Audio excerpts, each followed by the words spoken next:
तक पहुंच गए थे ना, अविरति तक अपन ने समझ लिया था कि अविरति गुण स्थान में और इसमें क्या अंतर है। विशेष तौर से यहाँ पे अपन ने समझ लिया था कि अविरति का मतलब जहाँ पर एक भी व्रत नहीं लेता है, लेकिन जहाँ पर संयम ना लेते हुए सम्यक दर्शन फिर भी बना रहे, ऐसा। और तीनों सम्यक दर्शन वहाँ पाए जाते हैं। ये भी आपने समझ में आ गया था कि ये गुण स्थान सिर्फ असंयम की अपेक्षा से सम्यक दर्शन तो यहाँ पर होता है।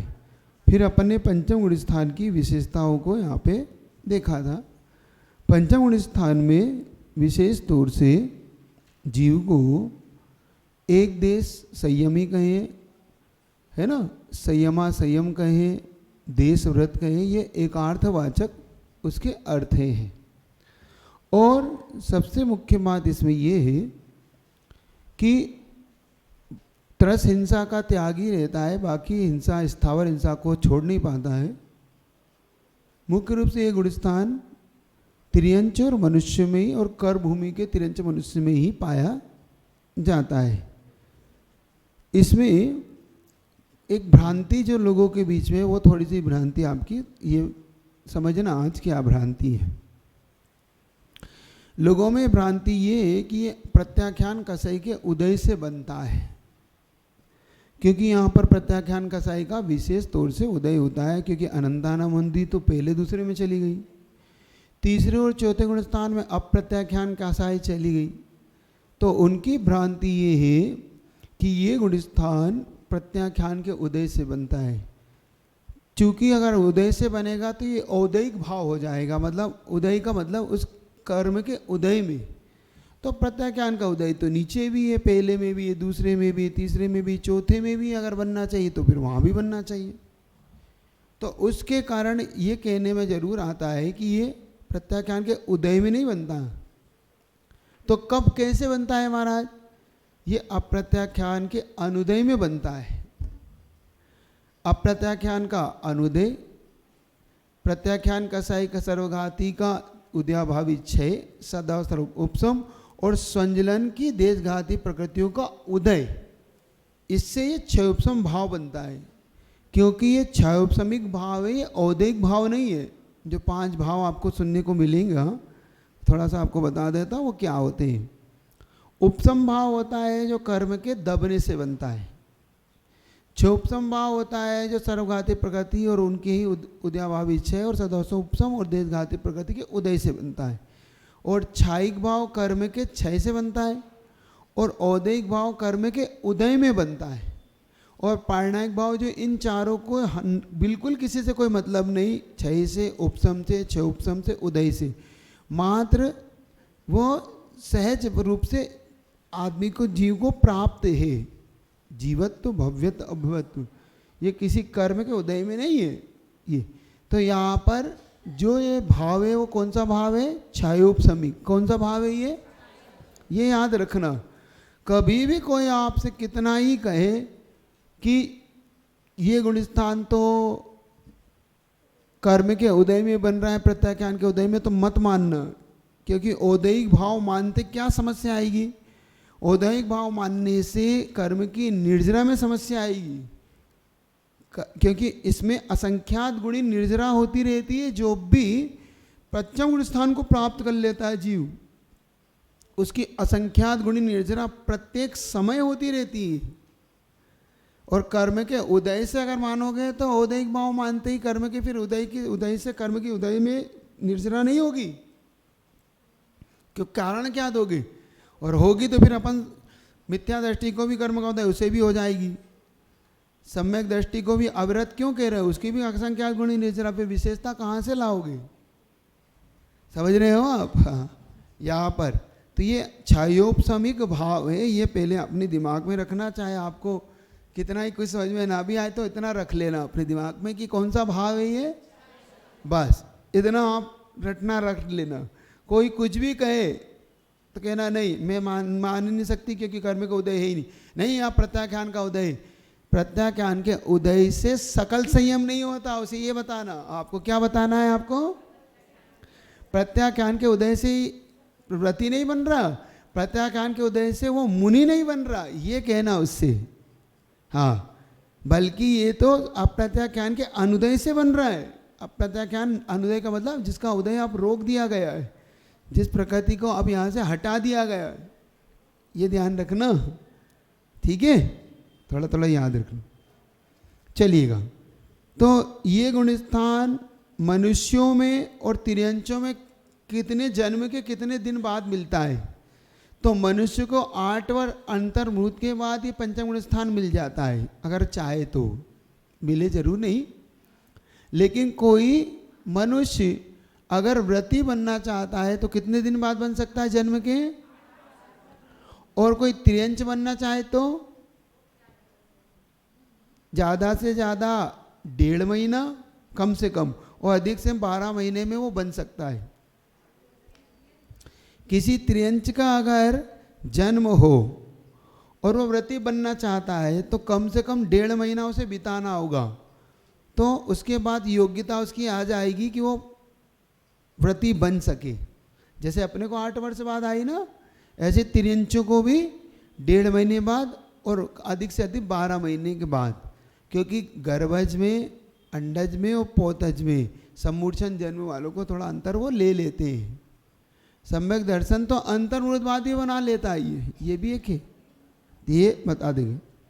तो ठीक है, आ गया आपको।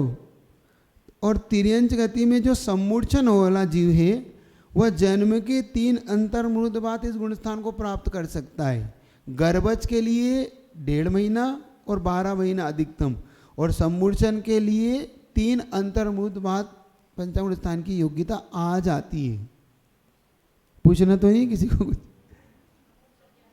है? सम्मूर्छन, सम्मूर्छन चूंकि अपना जैसे ही वातावरण से पैदा होता है उसी समय अपनी पर्याप्तियों से पूर्ण होकर वो संगी पंचेंद्री बन जाता है, और 2 अंतर्मुहूर्त में सम्यक दर्शन और तीसरे अंतर्मुहूर्त में पंचम स्थान प्राप्त करने की योग्यता आ जाती है। इसलिए यहाँ पर ये लगा लेना, ठीक है। 3 अंतर्मुहूर्त तो पता ही है आपको, अंतर्मुहूर्त कितना बड़ा होता है। तो मनुष्य से ज़्यादा इनमें योग्यता आ जाती है। मनुष्य को तो 8 वर्ष लगेगा, और इनको 3 अंतर्मुहूर्त सम्मूर्छन को और गर्भज को अधिक से अधिक 1.5 महीना और 12 महीने ऐसे, तो ये गुणस्थान प्राप्त कर सकता है। भोग भूमि के मनुष्य तिर्यंच को गुणस्थान प्राप्त नहीं होता। आप प्रश्न ध्यान से सुनिएगा, कोई पूछ सकता है भोग भूमि के लिए, तो आपको वहाँ नहीं लिखना है, ये तो आप उलझ जाते हो, है, याद रखना। हाँ, आप पढ़ते तो हो नहीं, मनुष्य तिर्यंच पढ़ते हो, भोग भूमि पढ़ते नहीं हो, कर भूमि आप पढ़ते नहीं, ठीक है, चलेगा। इसमें मुख्य रूप से त्रस हिंसा का त्याग होता है, स्थावर हिंसा का त्याग ही नहीं होता है। इसमें छायिक सम्यक दृष्टि सिर्फ, हाँ महाराज, ये सब सम्मूर्छन सम्मूरण शब्द के जीव बनते होंगे? क्यों, यहाँ भी बनते हैं, यहाँ क्या दिक्कत आ गई? यहाँ भी है, जैसे कोई कोई मेंढक सम्मूर्छन होता है, तोता ऐसा वो असंगी होता है, सम्मूर्छन है असंगी। मेंढक सम्मूर्छन होता है, मछली सम्मूर्छन हो जाती, कुछ ऐसी मछलियाँ हैं ऐसा लगता है, लेकिन वो वातावरण है वहाँ का, वो अंडा नहीं। कुछ मछलियाँ भी, सभी मछलियाँ नहीं कह रहा हूँ, कुछ मछलियाँ जो अंडा से होती वो अंडज कहलाती, जो सीधे गर्भज कहलाती, और कुछ वातावरण में पैदा हो जाती है। बहुत बार ऐसा होता है, ध्यान रखना। कई बार जल के साथ आती है मछलियाँ, देखना आप बरसात में, वो सम्मूर्छन है। हाँ, आसमान में कहाँ से अंडा आ गया, पानी के साथ उड़ के, है ना, तो वातावरण बना और वहाँ पैदा हो गई। चलिए, क्या पूछ रहे आप? आके माइक कहाँ है आपका? पूछो, क्या पूछ रही? क्या महाराज जी एक बार और रिपीट कर दीजिए। 8 वर्ष अंतर्मुहूर्त के बाद मनुष्यों के लिए अगर कर भूमि का कोई मनुष्य है तो उसे पंचम गुण स्थान कब बनेगा? 8 वर्ष अंतर्मुहूर्त का जब हो जाएगा तब उसके लिए पंचम गुण स्थान की योग्यता आएगी, बने जरूरी नहीं है ना। तो 8 अर्थ के दीक्षा भी ले लेता है, मुनि भी बन सकता है और पंचम गुण स्थान वाला भी बन सकता है। तो उन्होंने फिर तिरंच के बारे में पूछा कि फिर तिरंच की योग्यता कब आएगी, कोई संगीत पंचेंद्रिय कोई तिरंच है तो उसको कब आएगी। तो उन्होंने कहा अगर गर्भज है तो कम से कम 1.5 महीना और अधिक से अधिक 12 महीने के अंदर उसके अंदर योग्यता आ जाती है। और कोई सम्मूर्छन संगीत पंचेंद्रिय है तो उसके अंदर 3 अंतर्मुत काल लगता है। पहले अंतर्मुत में वो अपनी पूरी संज्ञा पंच पर्याप्ति पूरी करता है, पर्याप्तक होता है। दूसरे अंतर्मुत में वो सम्यक दर्शन की योग्यता हासिल कर लेता है और तीसरे अंतर्मुत में वो पंचव्रती बनने की योग्यता आ जाती है। नियम मत बनाना कि बनेगा, लेकिन योग्यता है उस तो हो भी सकता है, नहीं भी हो सकता है। ठीक है, चलिए आगे बढ़ो। भोग भूमि में बता दिया, भोग भूमि में सिर्फ पहला, दूसरा, तीसरा, चौथा गुण स्थान ही होता है, 5वां नहीं होता। नमोस्तु महाराज जी, जो सम्मूर्छन पुरुषाकार मतलब ये मनुष्याकार होते हैं, जीव होते हैं, सम्मूर्छन जन्म मनुष्य, हाँ, हाँ। मनुष्य, तो उनमें भी योग्यता होती है महाराज? उनमें योग्यता इसलिए नहीं होती कि वो पर्याप्ति पूरी नहीं कर पाते, उससे पहले उनका मरण हो जाता है। मतलब वो अंतर्मुत काल भी बिता नहीं पाते, उससे पहले ही उत्पन्न होते और मरण प्राप्त है। उसको लब्धि पर्याप्तक मनुष्य बोलते हैं। लब्धि पर्याप्त, लब्धि पर्याप्त का मतलब आप जानते ही हो, जो अपनी कभी भी पर्याप्त को पूर्ण नहीं करेगा और पहले ही मरण को प्राप्त हो जाएगा। ऐसा ये सम्मूर्छन तो निर्वर्तक पर्याप्तक की अपेक्षा बताया है। जो निर्वर्ती पर्याप्तक सम्मूर्छन है वो नियम से पूरी पर्याप्ति पूरी करेगा, जन्म लेगा और पूरा सम्यक दर्शन की योग्यता हासिल करेगा। ये यहाँ पर कहने का उनका तात्पर्य है। ठीक है, आगे बढ़ू। अब कोई ये पूछता है कि उपसम सम्यक दृष्टि है, क्षयोपसम सम्यक दृष्टि, तो ये आप और समझ लो, सम्मूर्छन में सिर्फ क्षयोपसम सम्यक दृष्टि ही होगा, उपसम सम्यक दृष्टि नहीं पाया जाता। उपसम सम्यक दर्शन की योग्यता सम्मूर्छन में नहीं है, गर्भज में ही है, तिर्यंचों में। फिर से समझाऊं अपने पास तिर्यंच 3 प्रकार के, गर्भज, अंडज, पोतज और सम्मूर्छन। तो जो सम्मूर्छन है वो तिर्यंच कौन सा सम्यक दर्शन प्राप्त कर सकते हैं? तो सिर्फ क्षयोपसम सम्यक दर्शन की योग्यता है, ना उपसम ना क्षय। ठीक है, तो उन्होंने पूछा फिर गर्भज, हाँ गर्भज दोनों प्राप्त कर सकता है, उपसम भी क्षयोपसम भी। क्षायिक कहाँ पे मिलेगा? तो तिर्यंच गति में देव में और तिर्यंच में देव में और नारकियों में क्षायिक सम्यक दर्शन की उत्पत्ति कभी नहीं होती। पहले ये दिमाग में बना लो। मनुष्य ही है जो क्षायिक सम्यक दर्शन का अधिकारी है, उसमें भी पुरुष ही है, महिला नहीं है। बन गया आपका? पहले आपको उत्पत्ति बोल रहा हूं, पहले आप समझ लेना, सम्यक दर्शन नहीं बोल रहा हूं मैं। सम्यक दर्शन किसको उत्पन्न होगा? क्षायिक सम्यक दर्शन उत्पन्न मतलब प्राप्त कौन कर सकता है? तो सिर्फ मनुष्य, कर्मभूमि का मनुष्य, वो भी पुरुष, और वो भी भगवान के पादमूल में प्राप्त कर सकता है, ये उसकी शर्त है। अब किसी मनुष्य ने पहले तिर्यंच आयु का बंद किया, बाद में उसने केवली के पादमूल में क्षायिक सम्यक दर्शन प्राप्त किया, जैसे श्रेणिक ने किया, और फिर बाद में मरण करके तिर्यंच में गया, सो वो भोग भूमि का तिर्यंच बना। तो भोग भूमि के तिर्यंचों में ऐसे क्षायिक सम्यक दर्शन पाया जाता है। ठीक है,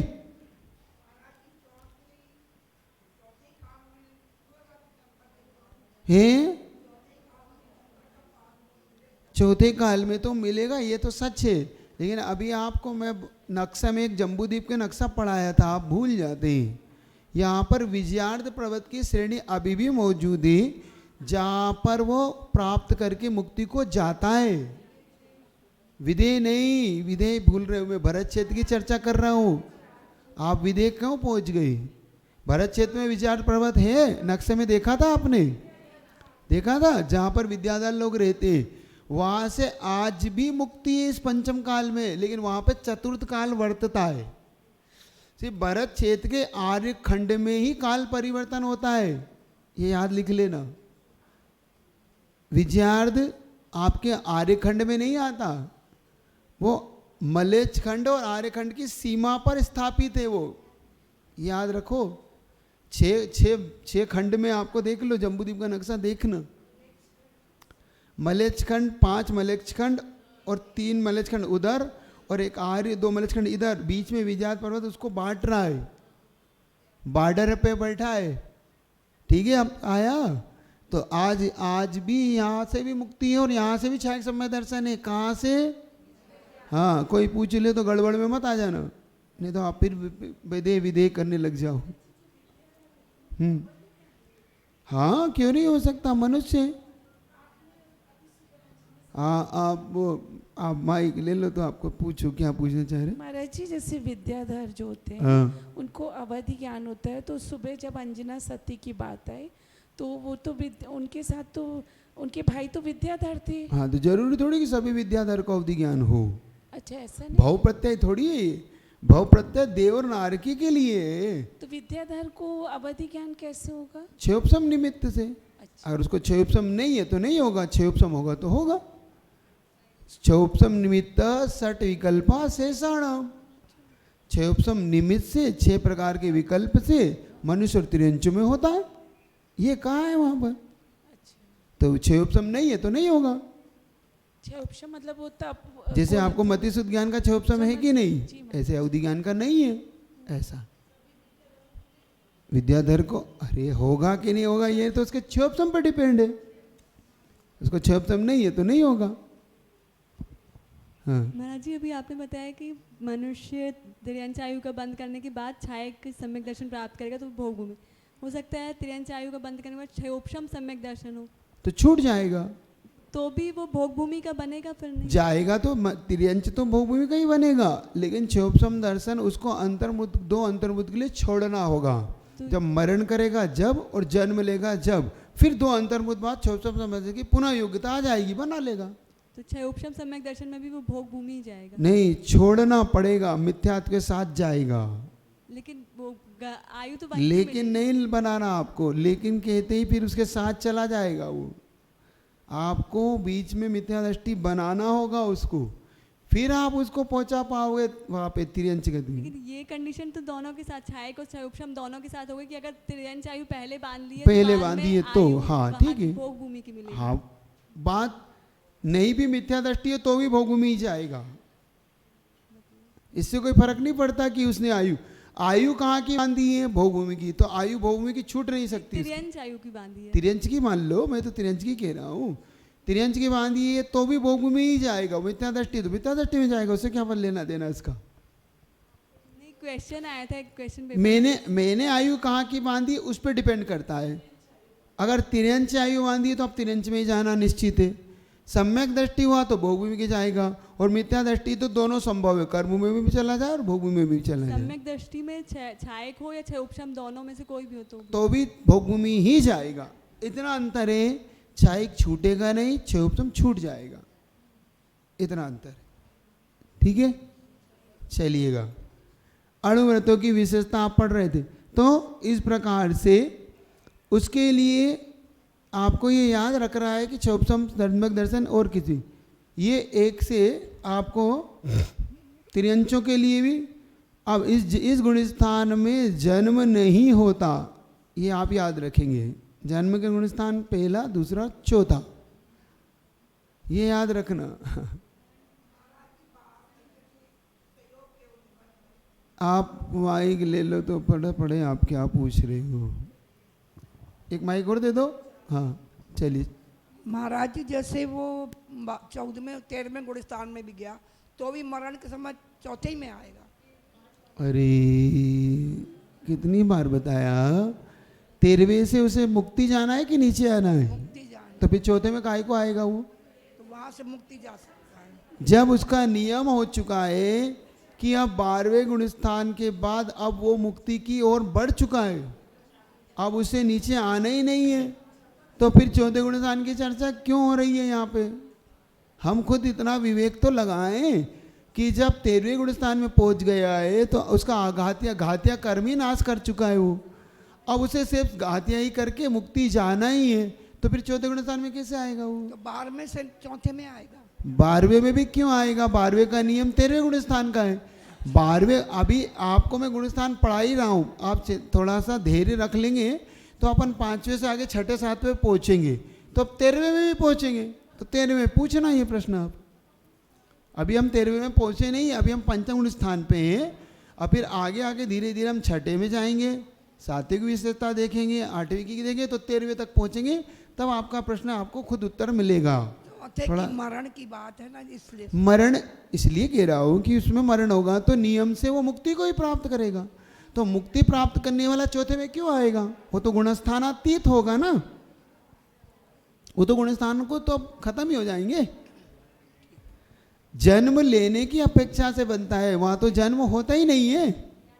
ठीक है, कोई बात नहीं, प्रश्न अच्छा है, रखा है आपने, प्रश्न रखो, लेकिन उत्तर को भी पहले अपने दिमाग में बिल्कुल पक्का बना लो। ठीक है, चलिएगा। तो पंचम गुण स्थान में असंख्यात गुणी कर्म की निर्जरा होती है प्रति समय। इस गुण स्थान में कितनी निर्जरा होती है? देखो कितना बड़ा गुण स्थान है ये। इस गुण स्थान को प्राप्त करने के लिए पुरुषार्थशील बनिए। कुछ भी हो जाए, असंख्यात गुणी कर्म कैसे कहते मालूम? गुणा करते चले जाओ, 2 का 2 से, 4 का 4 से, ऐसे गुणित क्रम से निर्जरा हो रही है यहाँ पे। हाँ, ये याद रखना, 2 दूनी 4, 4 दूनी 8, 8 दूनी 16, 16 दूनी 32 नहीं, वो वर्ग है, ये ऐसे ही चलाना गुणित क्रम आपको। हाँ, क्योंकि वो वर्ग है, 2 का वर्ग 2 दूनी 4, 4 का वर्ग 4 चौक 16, वो वर्ग नहीं कह रहे हैं, यहाँ पे गुणित कह रहे हैं यहाँ 2 दूनी 4, 4 दूनी 8, 8 दूनी 16, 16 दूनी 32, ऐसे बनाना। जैसे अपन गुणित क्रम से चक्र विधान नहीं करते, सिद्ध चक्र विधान, वो गुणित क्रम से कर रहे हैं। 8, 16, 32, 64, 128, 256, 512, 1024, ये कहलाता है गुणित, है ना। वो वर्ग है, वो वर्ग नहीं है, यहाँ पर गुणित है, ये आपको ध्यान रखना है ना। तो कितनी निर्जरा होती है आप देखो इस गुण स्थान में। आपकी नहीं होती, सम्यक दृष्टि की नहीं होती। सम्यक दृष्टि की तो वो होती है अंतर्मुहूर्त काल के लिए, प्रति समय नहीं होती ना। जब पहली बार कोई सम्यक दर्शन प्राप्त करता है तब होती है उसको अंतर्मुहूर्त काल के लिए, बस। अब वो मिल गई, क्योंकि उसके बाद सारी विशुद्धियां गोल। जैसे पहली बार आप दर्शन करते हो कहीं तीर्थ क्षेत्र पे, देखना, आप बता देता हूँ आपको कैसे। जब यहाँ से आप पहली बार किसी तीर्थ से आते हो तो इतनी भक्ति करते हो, इतनी भक्ति करते हो कि बस, और फिर 3 घंटे बाद फिर जाते हो तो फिर हाँ बस ठीक ना पूछते भगवान, ठंडे पड़ जाते हो। होता है कि नहीं? पहली बार में कितनी यही वो क्षेत्र है, इसके बारे में सुना था, इसके बारे में बताया था, अरे यही भगवान है। हाँ, आज दर्शन हो गए, दर्शन, बहुत विशुद्धि बढ़ती, खूब माला फेरोगे, खूब विधान करोगे, खूब गंधोदक लगाओगे, और 3-4 घंटे अगर 1-2 दिन रुकना है तो फिर दूसरे दिन धीरे धीरे वो हाँ ठीक ठीक हो गया दर्शन हो गए।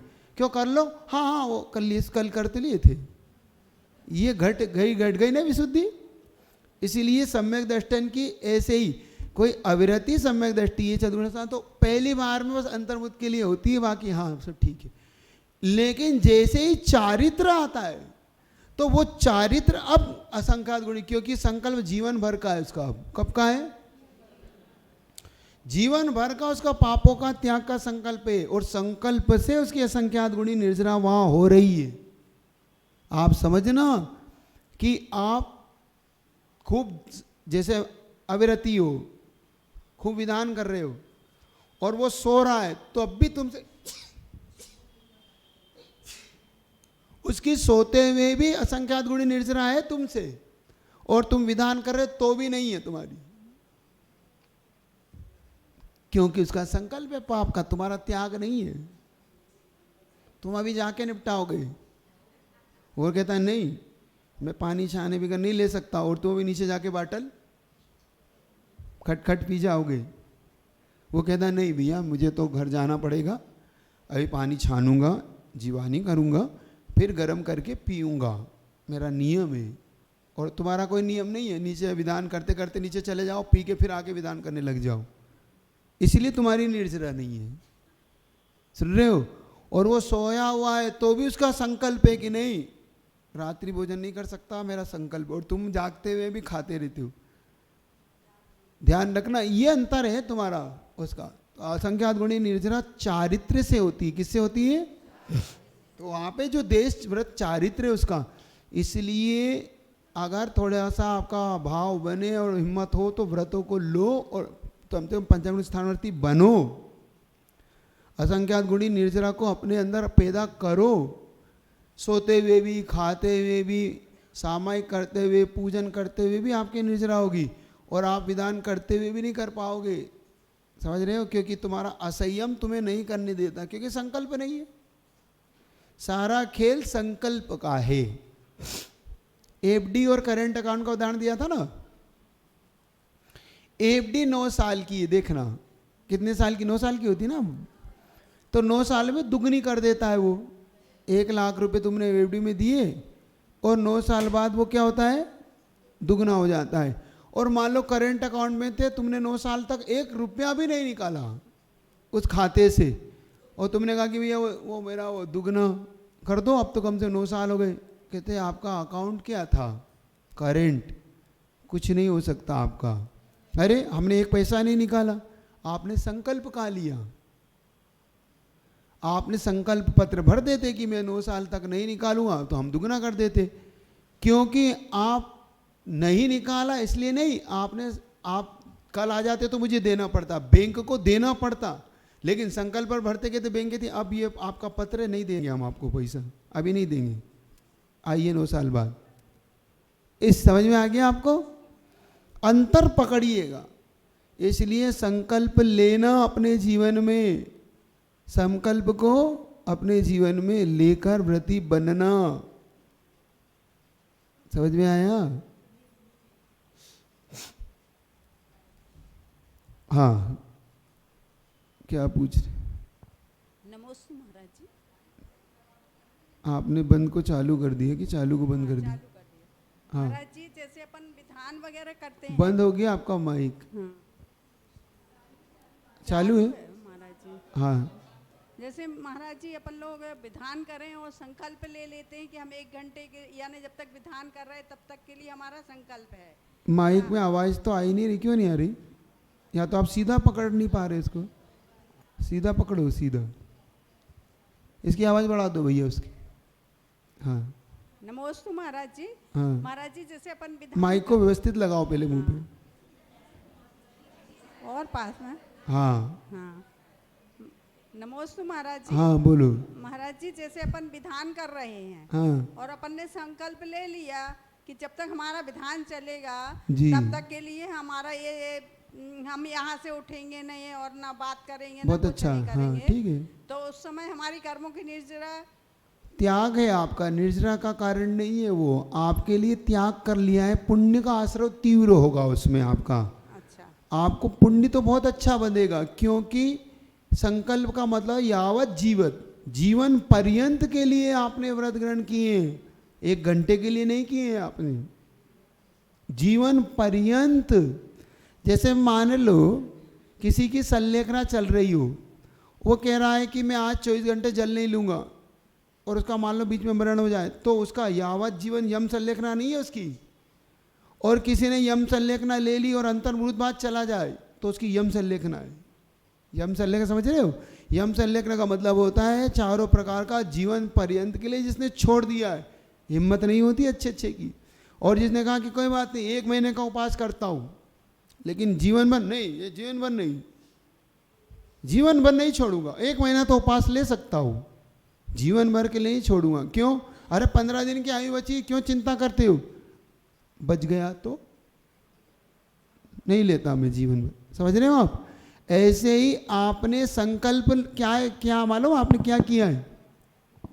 1 घंटे का त्याग नहीं किया, 1 घंटे बाद पीने का संकल्प है आपका। संकल्प क्या है आपका? 1 घंटा छोड़ा नहीं है, 1 घंटे बाद पीऊंगा, पीने का संकल्प है वो आपका, कि आप 1 घंटे इस बीच में नहीं पीऊंगा, लेकिन 1 घंटे बाद तो पीऊंगा मैं।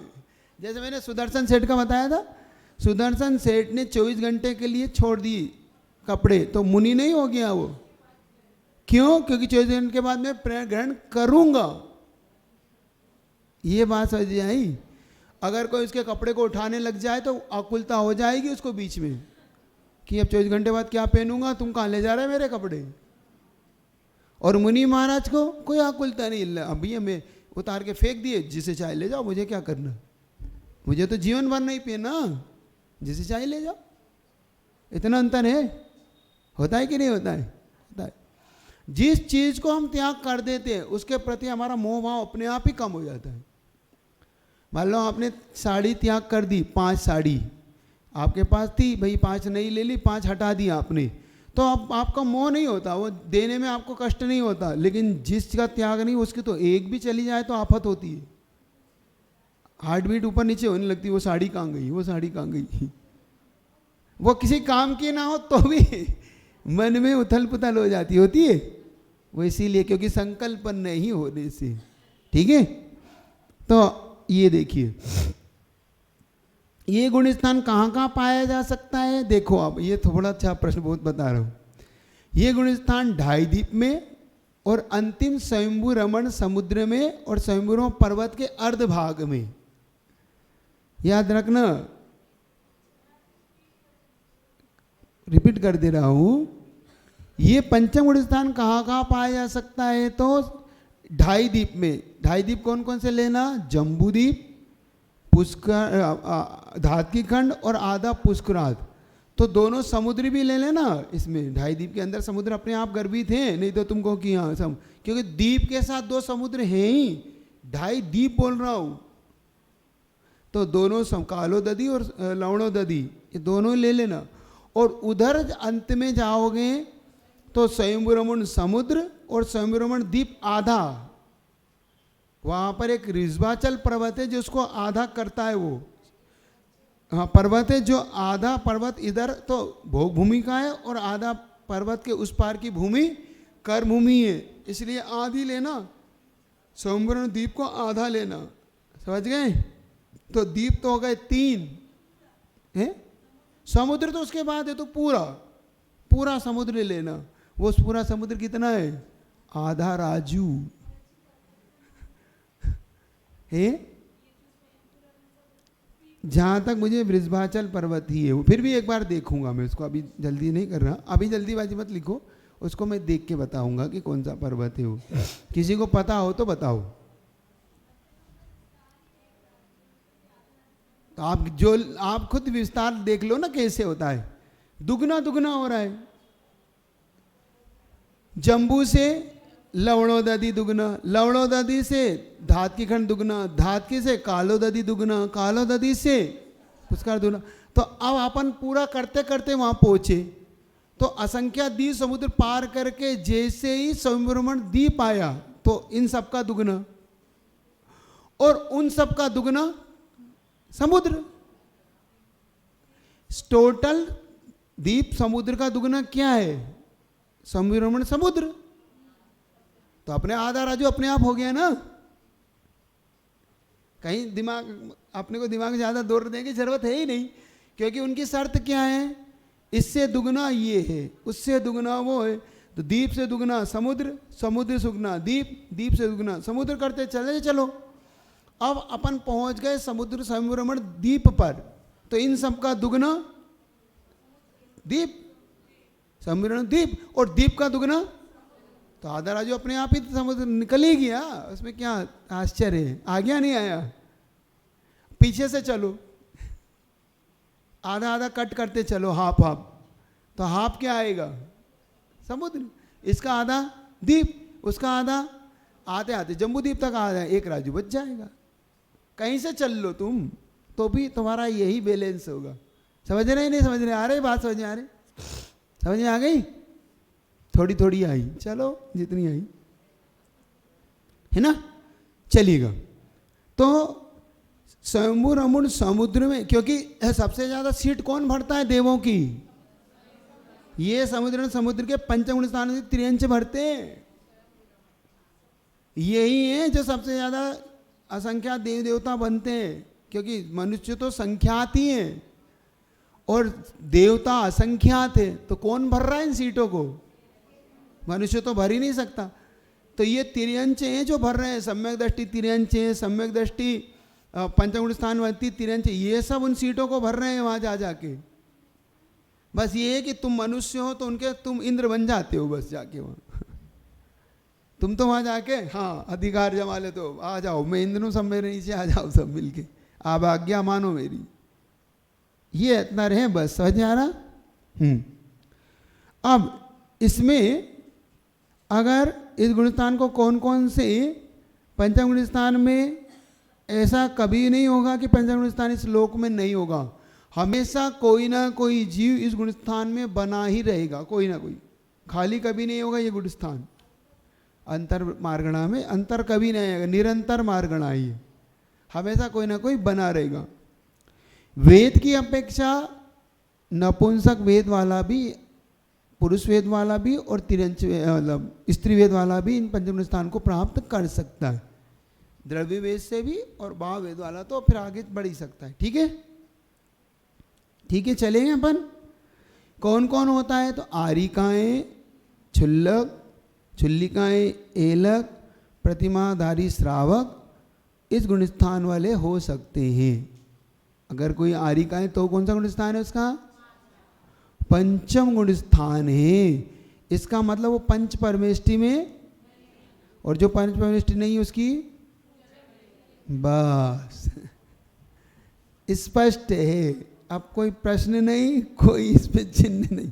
हाँ महाराज जी, कुछ आरिकाओं का जब ऐसे नाम लिया जाता है तो पूजनी आरिका, पूज इसलिए लगा देते हैं, पूज का अर्थ है यहाँ पे सम्माननीय है। जैसे कि राजा भरत चक्रवर्ती ने राजा श्रेयांश की पूजा की, पूजा का आशय वहाँ पे सम्मान है, क्योंकि दोनों ही असंयमी है, पूजा कैसे हो सकती है वहाँ पे, तो उसका मतलब सम्मानी शब्द से नवाजा गया। तो आरिका पूजनी, पूजनी आरिका का मतलब सम्मानी आरिका, तो सम्मान है क्योंकि वो आपसे बड़ी है, आप लोगों से बड़े हैं, उन गुणस्थान उनका बड़ा है, आपकी विशुद्धि ज़्यादा है। पूजा का अर्थ पूजनी से पूजा थोड़ी लेना है। तो पिताजी हाँ, पिताजी के आगे भी तो पूज लगा जी, पिताजी के आगे भी तो पूज लगा देते। परम पूज्य पिताजी साधारण चरण स्पर्श आपको पत्र लिख रहा हूँ। हाँ ठीक है, सम्मान नहीं सब। महाराज जी जहाँ जब कभी सीधा पकड़ो माइक, तुम लोग उल्टा सीधा माइक पकड़ते। ऐसी जगह पहुँच जाते जहाँ अर्काओं की अब पूजा भी करना, परिक्रमा भी लगाना, फिर आहार दो, तो अपन औचित्य गुण का प्रयोग करिए। जिसके पास औचित्य गुण नहीं है उसके पास कुछ नहीं है। विवेक गुण, औचित्य गुण का प्रयोग करिए। तो अपन आहार तो दे देते, दूर खड़े रहते, भैया पूजा कर लो, परिक्रमा लगा लो आप। बस औचित्य गुण, विवेक अभी से काम लीजिए। अभी स्कूल में गए थे ना, तो सब माता जी की पूजा हुई, परिक्रमा कह तो दिया, आप क्या करते हैं मुझे इससे लेना देना नहीं। औचित्य गुण, पीछे माइक दे दो, कुछ पूछना चाह रहे। हाँ माइक ये दे दो। महाराज जी नमोस्तु। महाराज जी त्रियंचों में जो सम्यक दर्शन होता है तो वो कैसे होता है, वो क्या मतलब मनुष्यों में सम्यक दर्शन तो सच्चे हाँ, देव उसमें विशेषता दी है, जाति स्मरण से हो जाता है। नहीं तो वो त्रियंच लोग ऐसे मनुष्य सच्चे देव सदगुरु पे श्रद्धा करना, हाँ, सम्यक दर्शन, तो करते त्रियंचों में ये क्या सोचते होंगे वो? हम बता रहा हूँ ना, किसी के धर्मोपदेश से कर लेते हैं। मान लो कोई मुनि महाराज है तो मैं उपदेश कर रहा हूँ, जरूर थोड़ी आप ही सुन रहे, कोई चिड़िया सुन रही, कोई कुत्ता सुन रहा है, कोई बिल्ली सुन रही, कोई गाय सुन रही, कोई सर्प सुन रहा, सिंह सुनता है, जंगल में हो रहा है तो सब कुछ सुन रहा है, और यहाँ हो रहा है तो जो है वो सुन रहे। तो वो सुनते सुनते उनके मन में भाव आता है कि हाँ ठीक है, देखो मैं तिर्यंच में गति में अब समझ में आया। देव भगवान के जिन बिंब देख के उनको सम्यक दर्शन हो जाता है, वो हो ये वही भगवान है जब मैं मनुष्य था, आप देखो मैं आज तिरंच बन के कैसा भोग रहा हूँ। जाति स्मरण से होता है, धर्मोपदेश से होता है, जिन बिंब दर्शन से, ये इन तीन कारणों से उन्हें सम्यक दर्शन की योग्यता आ जाती है। हम समझ नहीं पाते कि ये क्या है, लेकिन उनमें आ सकती है, इसमें कोई दो मत नहीं। राजश्री जी आरिका माँ में 105 और छुल्लक छुल्लिका जी में क्यों लगता है? क्योंकि कुछ उनकी ऐसे 3-4 गुण हैं जो उनमें नहीं होते। उनका आस्नान व्रत नहीं पल पाता, भूसैन नहीं पल पाता, और खड़गा एक जो भुक्ति होती ना, स्थिति भोजन, वो भी इनका तीनों ही होते, इसलिए वो कम कर देते हैं उनको इन कारणों से। कुछ ऐसे कारण वो बताते, ये कारण उनके नहीं पल पाते। चलिए, बाकी शेष वो पाल लेते। ठीक है, और किसी को कुछ पूछना है? हाँ ठीक है, पूछते चलो ताकि आपकी भी कोई शंका हो। नमोस्तु महाराज श्री। हाँ महाराज जी, जैसे स्वयंभू रमण समुद्र में जो जीव रहते होंगे, हाँ, उनको जाति स्मरण होगा तो फिर वो कैसे सम्यक दर्शन पालेंगे?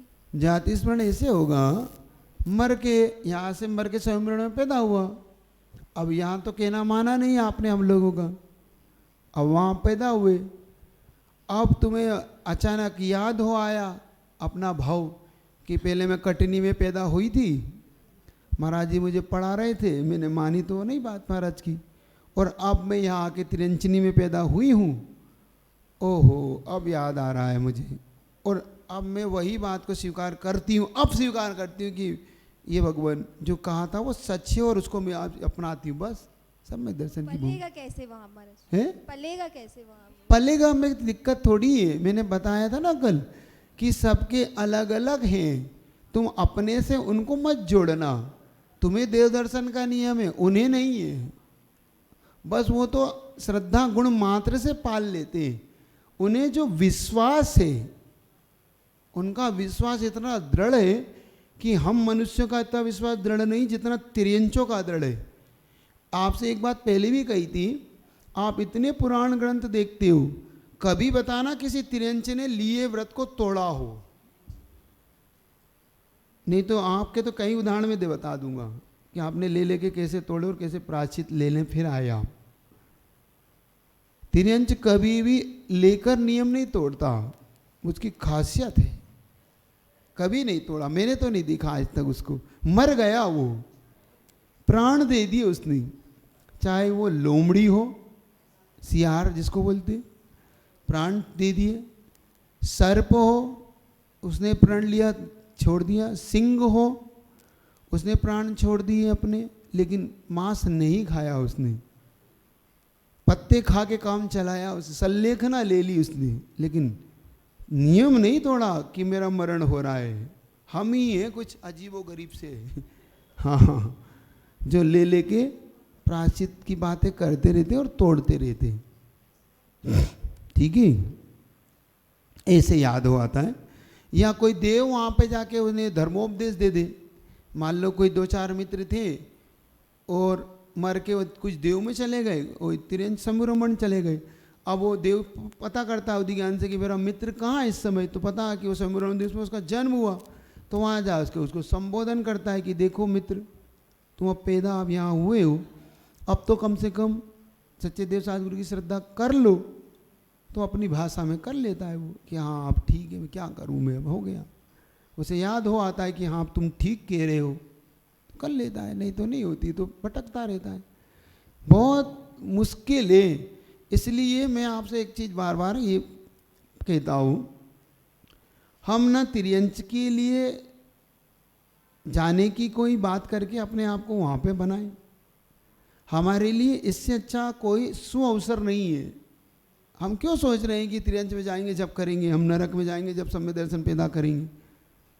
हम यही कर लेना, उनकी फिक्र करके अपनी फिक्र करें अपन। उनकी फिक्र तो अपनी जगह है, होना चाहिए दया थी कि उनका क्या होगा, लेकिन पहले अपनी फिक्र करो अपना क्या होगा। हम ये फिक्र करें कि ये भगवान मेरा क्या होगा, मैं कैसे सम्यक दृष्टि बन पाऊंगा, मैं कैसे इस पर्याय का उपयोग कर पाऊंगा कि नहीं कर पाऊंगा, क्या मैं ऐसा ही रहूंगा, क्या मेरी भी दुर्गति होगी।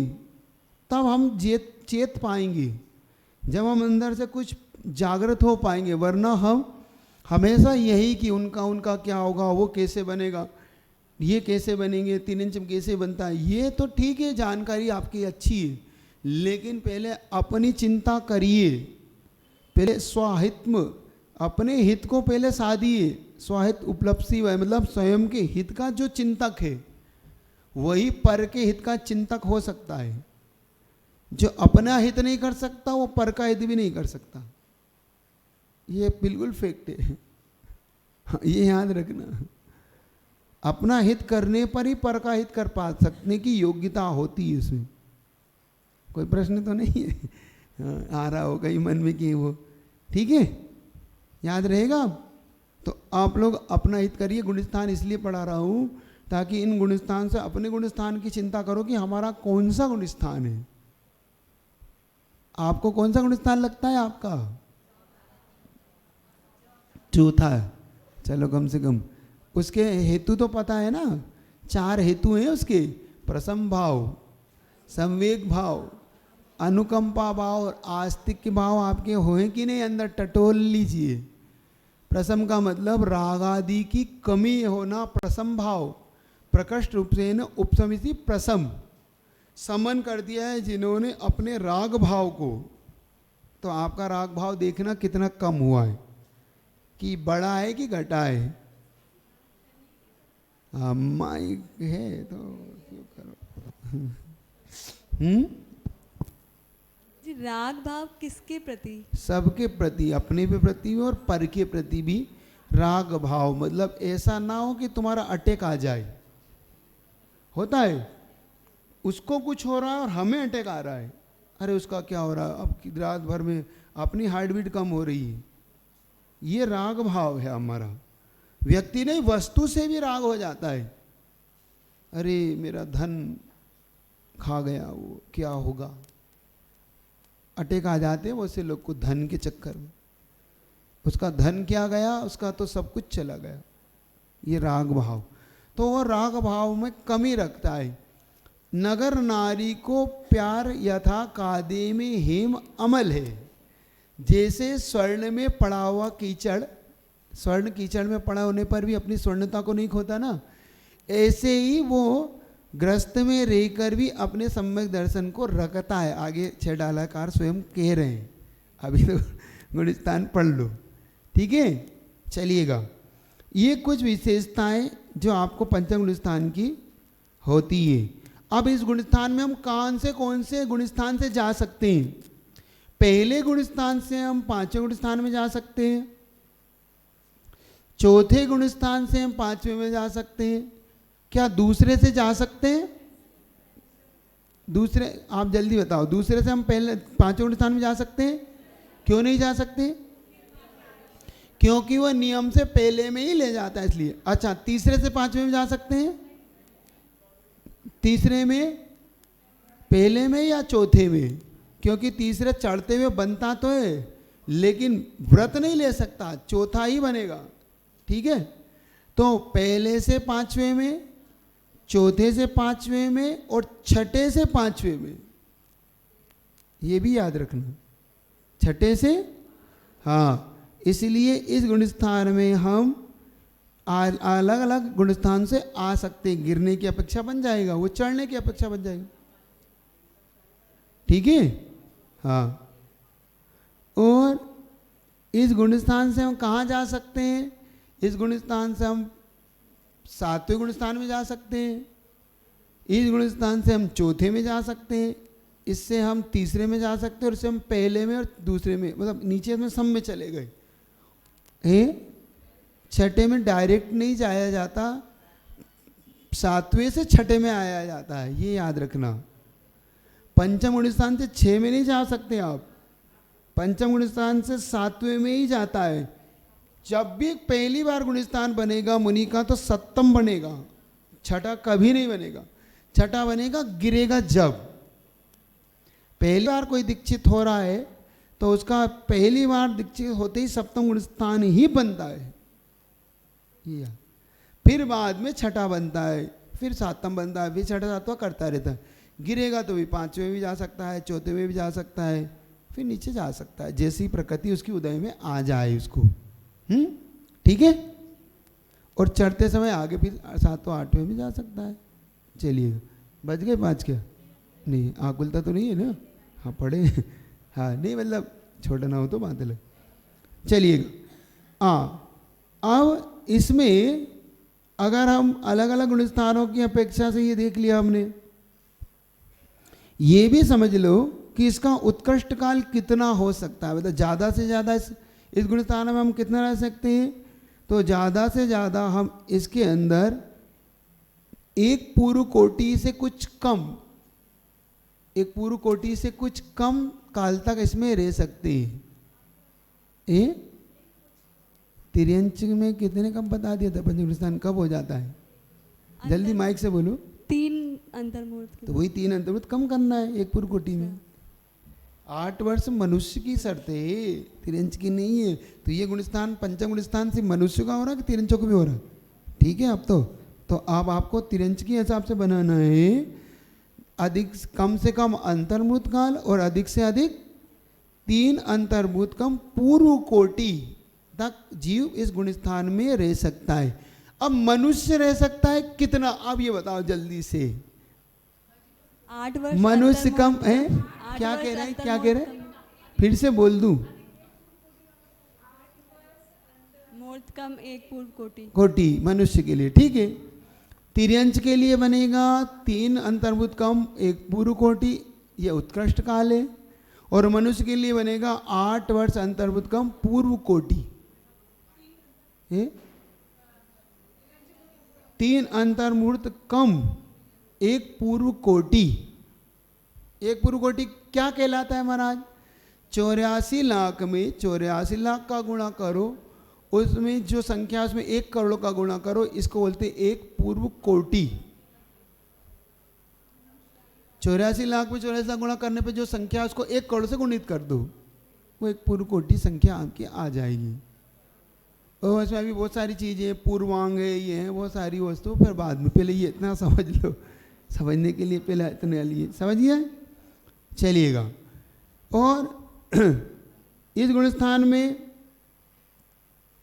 अलग अलग, ठीक है। उत्कृष्ट काल हो गया अपना। मध्यम काल आपको इसके बीच का मध्यम काल मान लेना, अंतर्मुहूर्त से अधिक और पूर्व कोटि से कम, जो 3 अंतर्मुहूर्त से भी और कम वो मध्यम काल इसका लेना। ये कौन सा भाव है तो बता दिया, क्षयोपशमिक भाव के साथ यहाँ पर जीव रहता है, ठीक है। इस प्रकार से पंचम गुण स्थान की कुछ विशेषताएं आपकी पूरी हुई। अब थोड़ा सा छठा गुण स्थान आपकी भूमिका बना दूं ताकि कल आप उसको समझने की युक्ति रखें। अब होता है प्रमत्त विरत नाम का छठा गुण। कौन सा गुण स्थान होता है ये? अब यहाँ से असंयम का सारा काम समाप्त तो हो गया। यहाँ पर अब ग्रस्तों की सीमा पंचम गुण स्थान में एंड हो गई। यहाँ से अब मुनि लिंग चलेगा। कौन सा लिंग चलेगा? अब मुनि महाराजों का कार्य यहाँ से होगा। इससे नीचे वो अब किसी को नहीं लेना, देव नहीं, नारकी नहीं, तिर्यंच नहीं, ये 3 तो बिरोबर हटा दो। अब मनुष्य में बचा तो सिर्फ मनुष्य में मुनि महाराज ही इस गुणस्थान के पात्र हैं, वो भी द्रव्य पुरुष ही हैं। स्त्री नहीं जा सकती इस गुणस्थान में, ये याद रखेंगे आप। कहीं कहीं पे है, ठीक है। कुछ पूछना है? ठीक है। अब यहां से प्रमत्त विरत क्यों दिया इसका नाम, ये समझ लो। 15 प्रमाद के प्रमादों में से कोई एक प्रमाद के साथ इस गुणस्थान में जब मुनि महाराज रहते हैं, इसको प्रमत्त विरत इसलिए कि इन्होंने 5 प्रकार का यावत जीवन पाप का त्याग कर दिया है, 5 महाव्रत ले लिए, लेकिन फिर भी 15 प्रमादों से कोई प्रमाद इनको आ सकता है। वो प्रमाद कौन कौन से? 15 तो बता दिए थे। 4 विकथा, 4 कसाय, 5 इंद्री, स्नेह और निद्रा। ये 15 प्रमाद में से कोई एक प्रमाद का उदय इनको आ जाए तो ये छठम गुण स्थान बन सकता है। 4वीं कथा कौन सी? राजकथा, चोर कथा, स्त्री कथा और भोज कथा। इसलिए आप लोग जरा भोज कथा कम करा करो क्योंकि तुम्हें एक ही कथा पता है, कुछ और तो पूछता तो हो नहीं, एक ही चीज पूछते हो। आहार कैसा हुआ, क्या लिया, क्या में आया, ये क्यों नहीं लिया। ये भोज कथा नहीं करना, ठीक है। विवेक के साथ जानकारी चाहिए तो बड़े उससे विवेक पूर्वक युक्ति से पूछा, और वो भी उसी समय पूछा जब आहार के बाद। आहार के बाद ज़्यादा देर शाम तक नहीं इसको रटा क्योंकि हमें जब फुर्सत मिली तभी तो पूछेंगे, ऐसा नहीं करना। अब इतना है, अड़ोस पड़ोस से पूछो कि क्या हुआ महाराज का आहार कैसा हुआ, महाराज को थोड़ा सा इससे छुट्टी दो है। तो भोज कथा का मतलब जब भोजन की कथा होने लग जाए, ये अच्छा था, वो बुरा था, आज बढ़िया मिला, कथा करते रहते ना आप, नहीं करते हैं? करते हैं। आज वहाँ पार्टी में गए थे, क्या भोजन था, घर में अच्छा बनाया, आज तो मैंने ये बनाया था, आज वो बनाया था, ये भोजन कथा कहलाती है।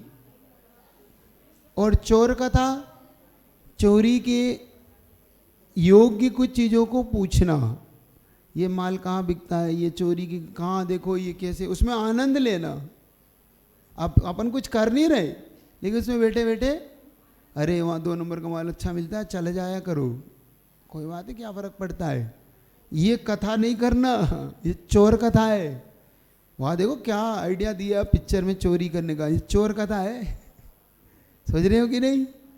स्त्री कथा, सुनो स्त्रियों तुम करते जो, स्त्री कथा का मतलब ये महिला सुंदर है, ये महिला कुरूप है, ये महिला ऐसी है, ये महिला मतलब इसका नेचर ऐसा है, इसका नेचर ऐसा है, ये स्त्री कथा है। ऐसे पुरुष कथा भी नहीं करना, ये पुरुष ऐसे हैं, ये पुरुष वैसे हैं, ये पुरुष ऐसा करते हैं, वो कथा भी नहीं है। और राज कथा, ये राजा ऐसा है, वो राजा ऐसा है, पॉलिटिक्स है, ये प्रधानमंत्री, ये है वो, कुछ जानकारी लेना एक अलग मैटर है थोड़ी देर के लिए कि भैया वहाँ प्रधानमंत्री कैसा है, क्या है उनका, लेकिन आनंद इसकी लेते चले जाओ, ये वी कथा कहलाती है। फिर 4 क्रोध मान माया लोभ में से कोई एक का उदय आ जाए क्रोध के साथ, क्योंकि ये कोई ना कोई एक तो कसाई बनी थी रहती है, कसाई तो छोड़ नहीं सकते, लेकिन उसमें भी आनंदित हो जाना, तो प्रमाद आ गया ना, क्रोध मान माया लोभ आ गया तो अपन उसमें आ गए, है ना। फिर इन स्पर्शन रसना ग्रहण चक्षु कर्ण, इनमें से किसी एक कथा मतलब एक में हो गई, एक उस भाव में। और स्नेह और निद्रा, स्नेह के साथ और इसे मतलब प्रीति, कोई वस्तु के प्रति हमारा अच्छा लगने लगा, ये पीछे अच्छी है, ये कमंडल अच्छा है, मेरा ये अच्छा रहे, सब टिप टॉप रहे, हाँ मेरी जिनवानी टिप टॉप रहे, वस्तु पहले बता दिया था। रति और राग में क्या अंतर है? रति और दोनों चीजें, राग में भी प्रीति हो रही है और रति में भी प्रीति हो रही है। राग में व्यक्ति से प्रीति हो रही है और रति में वस्तु से प्रीति हो रही है, ये अंतर। वस्तु देख के अच्छी लग रही मुझे, ये पेन मेरा अच्छा है, ये मेरी पुस्तक बढ़िया है, टिप टॉप रहना चाहिए, बढ़िया सुंदर बना के रखो इसको, बढ़िया मेरी चौकियों की बढ़िया रखो, मेरा पाटा मेरा कमरा बिल्कुल टिप टॉप रखो इसको एकदम बढ़िया। ये वस्तु से प्रीति हो गई ना हमारी, ये रति। और राग, लोभ और मान के उदय में राग होता है। द्वेष, क्रोध और माया, क्रोध और मान, और माया और लोभ के उदय में राग होता है। और द्वेष किस में होता है? क्रोध और मान में। क्रोध मान माया लोभ है ना, इन 4 कसायों में से लगाना। राग द्वेष इसको बोलते, और मोह बोलते हैं, दर्शन मोहिनी को मोह बोलते। ये 3 शब्द आपको बहुत सुनने को मिलेगा, राग द्वेष और मोह। राग द्वेष मोह मत करो। अब लगता है ऐसा है मोही तो है राग द्वेष, और क्या है, लेकिन राग द्वेष चारित्र मोहिनी की प्रकृति और मोहिनी दर्शन मोहिनी की प्रकृति है। ठीक है, समझ में आया नहीं आया? इतना रखूं, चलिएगा। तो अब कल पंचम प्रमथ प्रमथ गुण स्थान के बारे में समझना बहुत अच्छा है। ये ऐसे करके बहुत जल्दी इन 14 गुण स्थानों तक अपन कर लेंगे, ताकि आपको गुण स्थान समझ में आ जाए आपके लिए। ठीक है, आ रहा है समझ में थोड़ा थोड़ा? अच्छा लग रहा है कि ठीक लग रहा है? नहीं तो भी छेड़ डाला ही शुरू कर दे दो जो, हाँ छेड़ डाला कहीं है ये विषय, नक्शा अब मैं रिजल्ट लाया ही नहीं हूँ, अब रहने दो जिनवाणी के ज्ञान से।